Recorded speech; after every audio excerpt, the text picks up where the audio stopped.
So it all comes down to this. It all comes down to the final game of the 2019 Rugby World Cup. And it tends to happen in World Cups, actually. I've noticed that as a trend. Generally, the team that wins the last game tends to win the World Cup, which is a real coincidence. So this is the first preview I've done on the channel. This is the first preview of a game on the Squid Rugby channel, but it felt like a big enough occasion to deserve that, to deserve me breaking the format a bit and trying something new that we may do going forward. So what I'm going to do is I put up a tweet. I asked for as many questions as possible about the final, about the competition so far, about England and about South Africa, the two teams in that very final. And what I'm going to do is I am going to field those questions, trying to answer as many as I can whilst playing the fixture through on Rugby Challenge 3, which is not the game behind me right now. So this is the Rugby World Cup final, which will be between Western Province and Northern Harbour Rays. So, South Africa play England. In here, they're both licensed. Oh, yes. Can't play Twickenham. Don't have home ground advantage. It's like we're running a test run of how the World Cup final could possibly go. Okay, so we're ready for a first question, yes, whilst South African anthem's going ahead. So, asks, otherwise known as Brahm23, how will the Springboks stop the opening onslaught from England? I think there's a point in the video on the New Zealand and England game This guy that isn't there yet about that. So they've got to do basically what Wales did. So if you look at that game between what a waste of everyone's time, between England and Wales. Wales kicked in field, everyone else tends to kick for touch, and then they stop Vunipola with Navidi. So that is the important thing. You've got to stop them going forward immediately. Scotland kept in field, but they didn't stop Vunipola. And obviously then they scored from the counter-attack. Task number one, isn't it? Yeah. So you've got to make... And South Africa's got the pack to do that. They've got a number of options the size of Josh Navidi. There are players in that team of whom Josh Navidi is about the size of their big toe. Or even, their little toe in some cases. I think it's worth stating as well that they can't give time on the ball in the first 3 minutes to Ford, Farrell and Daly, who are sort of the big decision makers for England, and Youngs as well, especially, to be fair. Another key thing is, honestly, if they win the toss, that makes such a difference. It does. Kicking off would be massive. I don't think there's ever been a game that could be decided by winning the toss as much as this could. Yeah. Actually, when that comes up, when they played in the stadiums and so on, and then to tweet who wins the toss, that could decide the game. Yeah, definitely. It's a weird thing to say, but we're at those kind of tiny margins at this level, at the World Cup final level. Okay, I'll make a tackle first, hopefully. Now Zoe asks, I've no idea if that's pronounced correctly, if Alan Wynne-Jones was English qualified, would you let him play alongside Itoje again, just to see him lift the cup on Saturday? That's a really upsetting thought. Yeah, it is, isn't it? I wouldn't let Alan play for England. No. Why'd I do that? Just to see him lift the World Cup, I suppose. I mean, delightful though that would be. Yeah. JM, then a South African flag, there's a bit of a giveaway, says, please reiterate that this was clearly not a try from the 2007 World Cup final. Cueto seems to think it was. I think because the decision went on for about 40 minutes. I think it's still going. Yeah. Stuart Dickinson's in like a TMO box somewhere still looking at shaking his head. His wife's called the police. Yeah. The last angle they found on it made it suddenly look like, it wasn't a try all along. Yeah. So no, it was an incredibly tight call until they found that last angle, at which point you suddenly go, actually, it's not a try. Yeah, that one is a try.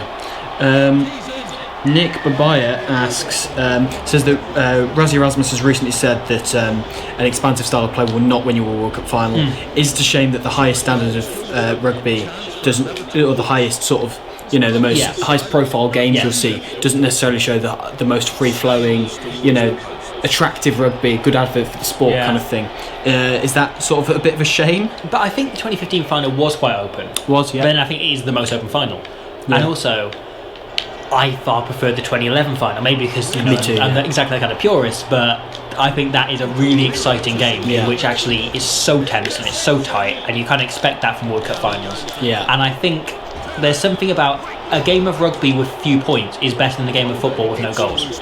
Or not to just do the rugby football comparison, but it's the most obvious one. Of similar sports. Yeah. I think rugby, it's far easier to be exciting without there being scores, because you get a clear sense of progress, you get a clear sense of things moving forward, of things changing, of momentum, of, you've got other points in which, even if there aren't tries, you can have, drop goals, you have people kicking penalties, you have, the tension of that. Maybe it's me just disagreeing with the question, I don't mean to. And it would be great if there's an open game, but at the same time, I look forward to the knockouts of a World Cup, because I know it's the one time you're guaranteed rugby of this standard, of this calibre. Definitely. Adding to that, he also asks, with the huge amount of kicking in the knockout stage of the Rugby World Cup, does this mean that every team has to rely on an amazing fly half to win the competition? Which I think is a very valid question. That is. But then if you look at teams that win the World Cup, they've usually got a world-class fly half like Stephen Donald. Yeah, but you look at the Grant Foxes, Dan Carter, Johnny Wilkinson. Well, every single team that's won the World Cup has had a world-class scrum half. Yeah. But that's just a universal. No, scrum half. Scrum half. Sorry, I thought everyone's had a had a world-class scrum half. So you need someone that that manages to get. And weirdly, Ben Youngs, if England win it, would be the worst scrum half to ever win the World Cup. Yeah. Starting. Yeah. Especially the form he's been on last year. He's been better during the World Cup, but prior to it, he was a bag of shit. It would have been great if in 2011 Dimitri Ashvili went down 1 minute into the game, and then Jean-Marc Toussaint came on his debut and then mastered them to this amazing World Cup. I still can't believe that was a real thing that happened. Yeah. For anyone unaware, France put a debutant on the bench in the World Cup, and a scrum half brought as well. him on. They brought him on. Yeah, he made his debut in the only player to ever make a debut in the World Cup final is Jean-Marc Toussaint. Yeah. What? Crazy. Okay, right. Tian van den Berg, yes, probably an English fan, says, do you think the Box have been holding anything back going into this final? I don't think they have, to be honest. I don't think any team can afford to, given how close those two. If any team can, it's probably England. They probably had, or the All Blacks might have been, but I think they showed a lot of their hand against Ireland, and then they just weren't able to show that same hand against England. England didn't let them. Yeah, if South Africa could afford to win that really evenly matched game against Wales, which went down to the last 5 minutes, without showing their full hand, then fair play to them.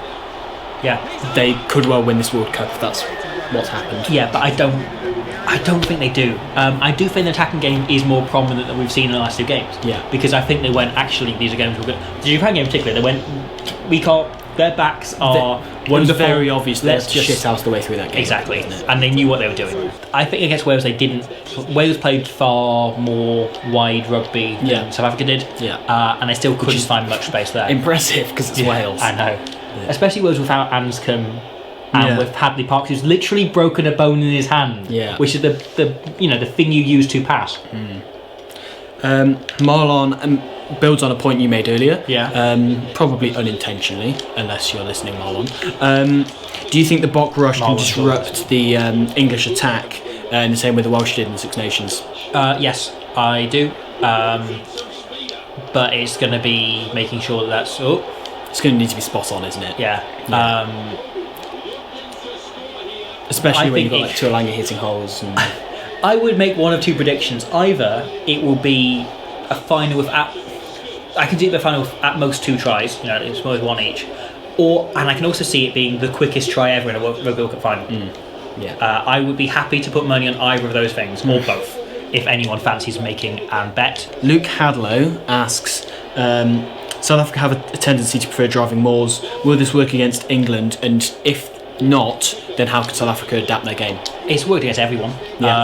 So I wouldn't be them.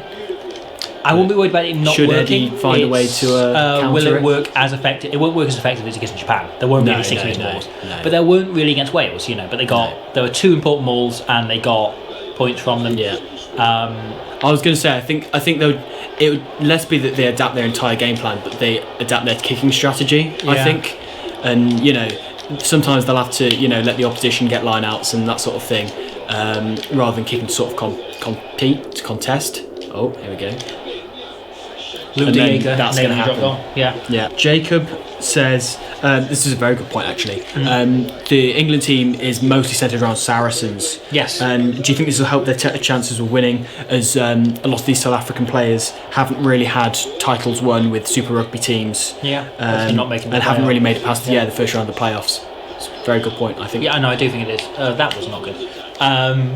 Yeah, no, I think actually that's a very fair point, and I have thought about. I think the Saracens' connection in this team is huge, both in terms of just numbers. I think that winning mentality is infectious as well. Yeah. For players like Farrell can sort of rub it off on Ford, and there's a lot of players who I think will feed off that. Yeah, I agree, and I think Farrell knows how to close out a game like very few players in the world. Yeah. Even when he isn't doing anything, even when he looks like he isn't doing the actual work, when it's forward kicking for the corners and so on, he's very good at just marshalling a team, just making sure everyone's making the right decision. A lot of the time when Ford and Youngs and so on are picking the corners, he'll have either Farrell or a winger or Daly or somebody telling him to do it, and who's looking up for him. So I feel like that would be, that's massive. It's not always the player who is doing the pinning of the corners who is, making the decision to do so. So, yeah, I think it's knowing how to win a game is something which can be infectious. Yeah, and I think, as I say, Saracens are brilliant, and their style of rugby is not that dissimilar to England. Brother Nick says about the impact of the Springboks 6-2 split on the bench. Yes. Saying, do you think the Springboks will possibly use two different game plans based on personnel, which I think is a very good question. And key players in the England pack playing 160 full-blooded minutes in the playoffs versus the Springboks having played roughly 100, maybe a bit more than that. And half that being against Japan, no disrespect. But they were clearly the fitter team in that sort of case. Peter Steph and Dwayne Vermeulen obviously playing the full 80. Yeah. But they can, Peter Steph I don't think feels tired. He just seems to go and batter himself through. He could probably have played for not just 80 minutes in each game. He could have played for the entire week and he won't in between. know he's tired. Exactly. He could have just same with the final Clerk, whistle could have sprinted to the next stadium, on the other side of other side of the Tokyo area. Yeah. Just ran there. Just played a game against the locals once a day, beating some strangers up on the way. I just think he's just phenomenally fit, but in just an absurd, superhuman manner. That isn't even like Justin Tipuric is trained to be incredibly fit, or a Toje, a lot of these England players, because they've been doing it their entire lives. Whereas, I think Peter Steph is just a fluke. Yeah. So do you think that means the South African pack, will they be fresher than the England pack? Yes. And that's part of why they can do it. Is their rush defence is so aggressive, and they basically just knacker the pack out. And then, if you look at, they tend to bring players off at really weird intervals, and it's clearly based on stats. They have those little bra things on that measure their heart rate, that measure how far they've run and so on. And I think they bring people off based on that. Based on how tired they are. And the moment they pass over a certain level, he replaces them because he's got basically an entire pack, and he knows only the only player that needs to play on. Peter will play 80 minutes each week, and then one of the other back rowers will, or maybe one of the second rowers, depending on who's fittest. So generally it's been Vermeulen, Pollard hat-trick in the final. Oh man, who'd have seen it coming? I think what we've learned from this, more than about England or South Africa, is that you're better at these games than me. I think that's coming across. Yeah. I think that's coming across. But also with that, do you think in the second half South Africa will adapt the game plan based on the personnel of the pack they bring off the bench? I don't. I think they'll play largely the same way. Yeah. But just having a full pack to bring on allows them to do that, allows them to play with that ferocity and aggression for 80. In a way, they could only really play for 65 at most, really. The most important thing I think about all those players on the South African bench, and have been in the last two games, is they're all massive. They are big old boys. It's a hell of a pack to bring off the bench, and it's so difficult when you've got 20 minutes left in the game to tackle that or maul against that. Yeah. And all of them are just Haji Snyman coming on and just being disruptive. That bloke, like the size of him. Quick fire round. Let's go through this. Okay. Why is everyone annoyed at Garces getting the final when he was amazing? Because he's French. Is 18 months of Erasmus enough to beat 4 years of Jones? We'll find out Saturday. What do you predict in terms of that? Rugby. Okay. Is Tuolangi a good defensive 13? He's not a bad defensive 13, but he can be caught out if you make him make decisions. Yeah.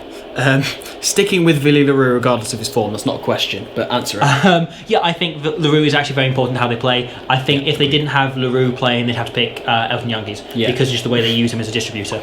And Pollard is too keen on being a crash ball centre half the time. So I think basically it was either sticking with Leroux, and if you're putting anyone different, if you're moving Colby to fullback, you're putting. And he's not too dissimilar to Daly as well. Exactly. On the flip side, I think he allows you to pick their best team. Will England have to be even more physical to beat South Africa? Probably, yeah. Yeah. Dutoy versus Underhill. Who's going to win the battle of the most physical tackling? Most physical Underhill, most tackles Dutoy. Yeah, that's a good answer. What do you think are the most important tactical differences between the two teams? Rugby. Does Razzie need to stick to the same game plan regardless of the opponent? It's pretty much worked. I think there'll be tweaks, but I don't think they'll be massive. I don't know what those tweaks are, but I feel like there will be slight differences to Captain England. And that's why Razzie Erasmus is the coach. Exactly. Wales did a lot of blocking of block runners following kicks. Was Garces a bit too tolerant of this? I think it was entirely fine. Those happen every game, and he ignored them for both sides. South Africa will have done the same. I haven't seen those exact examples. I'll keep an eye out for them. I'm sure they happen for both sides. How insufferable should Joseph Evans Green be if England win? Do you know Joseph? No. Is he generally insufferable, do you reckon? Based on... I'm sure he will be, to be honest. I'm sure he will be. He'll just say, "How many World Cups you won?" over and over again. Please don't say that. He'll say, "How many World Cups you won?" over and over again. Do you think Jones will stick with Ford at 10 or Farrell back to 10? We'll find out. You'll know by the time you see this video. That's true. But call it now. Call it now. I think he's going to put Piers Francis at 10.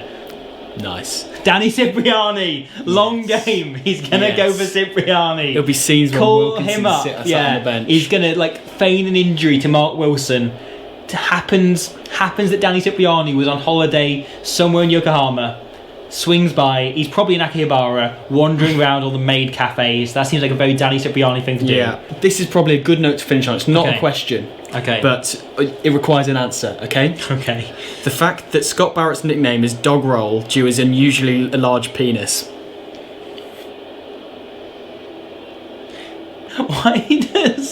Why does Dog Roll imply a large penis? Luke Charteris was known as Long Dog because he had an entirely expectedly long arms, Yeah. And it's a really long dog. Yes, yeah. He just had a massive Dachshund. Just 16 foot long. Yeah. Here comes Blue Long Dog again with his long dog. So what's your response to Scott Barrett being called, who isn't playing in the final, being called Dog Roll because of his unusually large penis? Have you seen his penis? Not recently. Rank the Barretts. Are we doing this? Are we doing this? Barretts by penis size. I'm going to say... Poor old Kane. Yeah. I'm going to say Scott, Geordie, Kane, both. You may notice that I did say that this would be a two-part preview and I'd be doing it on Rugby 20.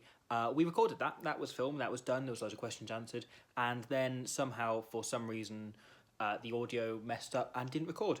So that is not going to happen. This is the only point you're getting, unfortunately. But, still there. I'm still working on the England-New Zealand video. I'm hoping to get that out. I was hoping to get it out today. That looks like it might not happen. It might have to be tomorrow. But I'm still working on it as much as possible. We are now just hours away from the final of the 2019 Rugby World Cup.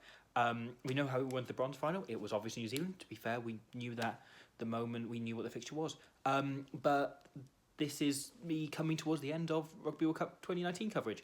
I am going to cover the semi-finals. I am going to try and get that up as quickly as possible, then move on to the final. And then once we're beginning to move through that, I might eventually sleep. That's roughly my plan. I hope you're well, and we'll see you for the finals tomorrow. Bye!